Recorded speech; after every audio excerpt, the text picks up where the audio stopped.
O avião monomotor que estava desaparecido na Serra do Mar foi encontrado no final da tarde da sexta-feira.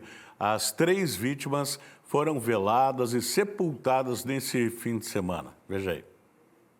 Chegou ao fim as buscas pela aeronave Piper Arrow, modelo PA-28R-200, que desapareceu na semana passada com 3 tripulantes que decolaram do aeroporto Orlando de Carvalho, em Umuarama, com destino a Paranaguá, no intuito de participarem de uma reunião de trabalho no litoral paranaense. A angústia acabou após familiares indicarem ao Corpo de Bombeiros e oficiais da Força Aérea Brasileira que o relógio de pulso de um dos tripulantes havia emitido um sinal perto do Pico Canavieiras, na região da Serra do Mar. Através de uma sinalização identificada, de uma pontuação eletrônica, fizemos, através da Força Aérea, coordenadas pela Força Aérea, executada por elas também, a localização desse ponto, a entrada de equipes de resgate no local e confirmadas a aeronave juntamente com 3 vítimas, infelizmente em óbito. Após a confirmação da emissão do sinal e encontrar os destroços do monomotor,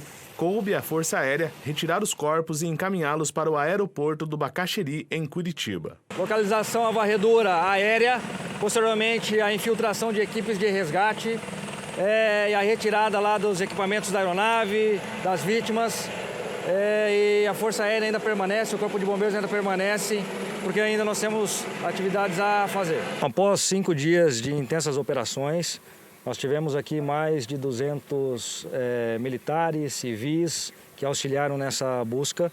Recebemos a notícia na segunda-feira por volta das 14 horas de que havia uma aeronave desaparecida na Serra do Mar. E a partir daí startamos os nossos processos de busca dessa aeronave. Felizmente, a missão se encerrou-se hoje às 18 horas com a localização dessa aeronave e com a localização das 3 vítimas, infelizmente, óbitos.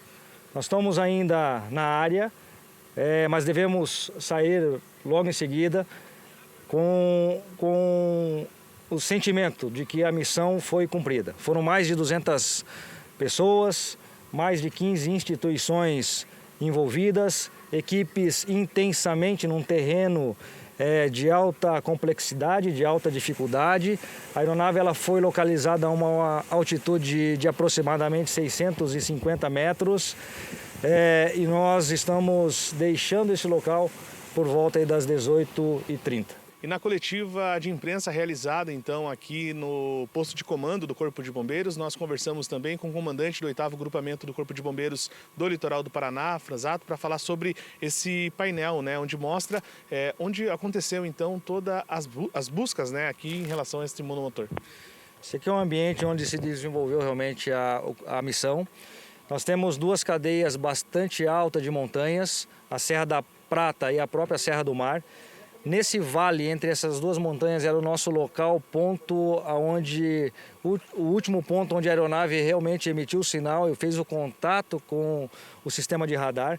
E a partir daí nós estabelecemos então toda a nossa área de busca. Foram mais de 200 quilômetros quadrados varridos por aeronave, varridos por drone, por equipes motorizadas, por equipes a pé.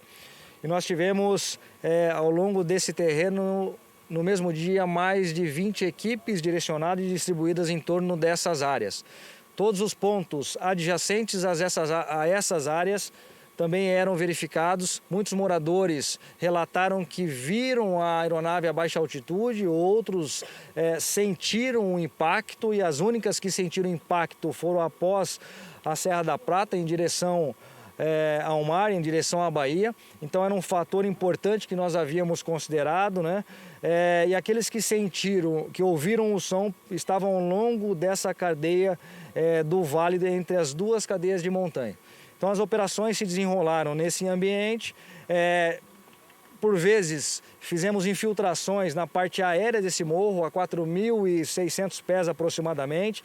Por vezes adentrávamos num terreno onde nós tínhamos um vale extremamente dificultoso, mata fechada, com baixa capacidade e possibilidade de progressão, justamente porque pela dificuldade e quantidade de área verde, e de aclividade e declividade nesse terreno.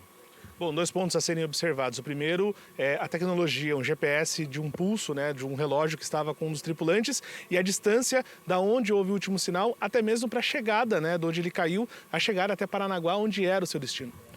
Nós tivemos alguns pontos importantes. Você mencionou muito bem o último ponto onde a aeronave informou a sua localização. Essa falta de comunicação entre a aeronave e o radar pode ser por vários motivos, dentre eles a sua baixa altitude. Naquele momento ela estava em torno de 3.800 metros e no momento seguinte ela foi localizada, nesse ponto de localização estava a aproximadamente 2.000 pés. Bom, só para a gente finalizar aqui, o trabalho do Corpo de Bombeiros se encerra por aqui. Agora fica à disposição também das autoridades da FAB, até mesmo para investigação do que aconteceu nesse acidente. Após a retirada dessas vítimas, a retirada da equipe da Força Aérea do local, o Corpo de Bombeiros, a partir das 18 horas, encerrou as suas operações nesse local após intensos 5 dias de operações. Os corpos de Felipe Furquim, de 35 anos, Heitor Guilherme Genoei Júnior, de 42, ambos servidores da Casa Civil do Governo do Estado, e do piloto Jonas Borges Julião, de 37 anos, foram velados no último sábado em Umuarama, no noroeste do Paraná, onde residiam. Os corpos chegaram ao local perto das 7 horas da manhã do sábado. Amigos e o público em geral puderam se juntar à cerimônia no ginásio de esportes Amário Vieira da Costa. Tanto a Prefeitura quanto a Câmara Municipal de Umuarama decretaram luto oficial de 3 dias pela trágica morte dos 3 moradores da cidade. É uma cidade em comoção, né? Quando o bombeiro ali fala que foram varridos 200 quilômetros quadrados, você consegue ter dimensão disso? Exata ou não? É muito grande. Tanto é grande a área varrida, como é grande o trabalho dessa equipe gigante, todo mundo procurando incessantemente, ninguém conseguia entender o que estava acontecendo. Depois, onde o avião encosta a porta, porque senão eu vou ter que gritar muito aqui, está uma festa, bom que está todo mundo alegre, né? E aí, eu estou falando de uma coisa triste aqui, todo mundo rindo lá fora, fica estranho, né? Então, é o seguinte, minha gente, é lamentável tudo o que aconteceu, foi uma sucessão de erros e agora não adianta mais falar sobre isso, é apenas o sentimento para as famílias enlutadas. Lamentável, lamentável tudo o que aconteceu, que poderia ter sido evitado. E a dificuldade de acesso. Então, no final de tudo isso, a gente consegue entender a dificuldade de localização.